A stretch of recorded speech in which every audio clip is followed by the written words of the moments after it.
fellow collectors, and welcome to Long's Toys. Today we are taking a look at Beast Battlemaster AIRAZOR from the Beast Alliance subline for Transformers Rise of the Beasts from Hasbro. Now, unfortunately, I think this is the last Beast Alliance toy that I have yet to review. I finally found one of these. I was kind of worried it was going to be difficult because usually when things get released towards the end of a line, they don't show up everywhere, but I luckily found this at my local Target. And yeah, I'm really excited to check it out, but I'm also kind of bummed that the Beast Alliance line is seemingly coming to an end. I really enjoyed it. Honestly, the mix of the armors and then the Beast Battlemasters I thought was really fun. It was a neat play pattern that I really enjoyed. And who knows, we got some Bumblebee movie toys repainted for this movie. Maybe we'll get some of these toys repainted for the next movie, or maybe they'll even add on to it. Fingers crossed. Only time will tell. But looking at the packaging here, it's very, very basic. I don't even know why we bother to have this piece here. It's literally just this small thing tied onto the cardboard here. You can kind of see the instructions are peeking out there. But very basic packaging. You can see here's AIRAZOR in what appears to be a crossbow mode. And then over here on the back, the crossbow mode, the hawk mode. Pretty much got product shots. 4 easy steps, should be pretty simple. But yeah, definitely excited to check this one out. So I'm going to go ahead and get her out of the packaging here, and we'll take a closer look. Here is AIRAZOR out of the packaging. Now, she may be our final Battlemaster, but I honestly think she's one of the coolest. She's got 2 different weapon modes, which is really cool. And just the Hawk mode in general, I think, looks pretty fantastic. The paintwork here on the head, I think, looks really nice. Blue paint there for the eyes, as well as the silver for the beak. You have a nice little bit of green here on the wings. A little bit of silver here for what will be the barrel of the crossbow mode. But even in Hawk mode, she's got a decent amount of posability. You can see that the wings here are on ball joints. So if you want to kind of pose the wings up, something like that, you absolutely can. Now, they do have these pieces here on the back, which you kind of have to pose around. So it's a little bit, it's harder to pose it around, but you can still pull off some pretty cool things. And then down here for the feet, of course, you can have her in a classic stance like this, but if you wanted to kind of bring the feet back while she's flying, something like that, very, very cool. The other thing is this little peg here, which is going to be used for the weapon mode, can actually be utilized in this mode. And if I bring Optimus Prime in here to assist us, you can kind of have her perch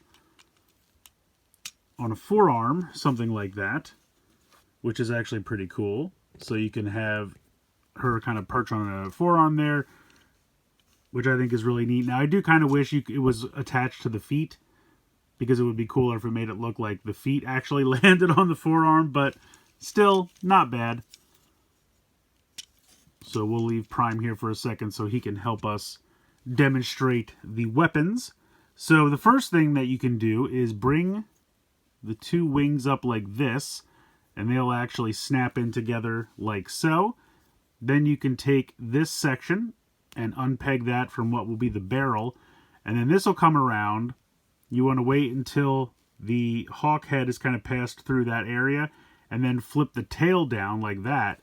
And then these 2 tabs right here will tab in right there, so you can bring all of this down and tab that in, and it actually makes a shield, which I think is really, really cool. Now, unfortunately, the tab here for them to hold it is kind of in a weird place. I wish it was down here so that they could hold it as a shield. And you almost have a tab down there, which kind of could work. Unfortunately, it's not going to work here, but for certain characters it might be able to.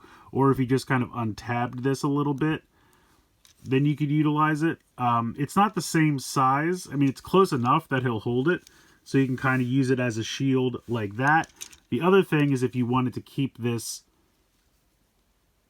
tabbed in, you could pop this on a forearm peg, and then you could have the shield something like that, which is kind of cool. So definitely some neat shield options there. But the other thing, of course, is the crossbow mode. So we're going to unpeg this and then swivel this back around. You're going to unpeg the wings, and we're going to bring them down like this. And then we want to drop this down on this hinge behind the head, and we have our crossbow mode. And then we can just go ahead and pop that into the hand very simply. Let me fix this. And that's a really cool crossbow. I think that works really well. So that's fantastic. I mean, this one Battle Master has 2 different weapon modes with the shield, the crossbow, and then of course the hawk mode. So it's really kind of a triple changer, which for a little $5, $6 toy, I think is really, really well executed. I think it's a really cool Battle Master. Like I said, I'm kind of bummed it's the last one we're getting, but it sounds like they saved the last, or best for last, I should say. Yeah, I like it a lot. I really, really like this one. I hope it's not that hard for everyone to find, because I definitely think this is one you're going to want to add to the collection. Even if you haven't really been collecting a lot of the Beast Alliance, which I would suggest you get it, especially now. It's probably going to get cheaper as the line is kind of over. But I think they were a really good time. And like I said, I'm really going to miss it. And this is definitely one of the best ones out there. So let me know what you guys think in the comments below. Please like, share, and subscribe. Hope you guys enjoyed the video. And as always, thanks so much for watching.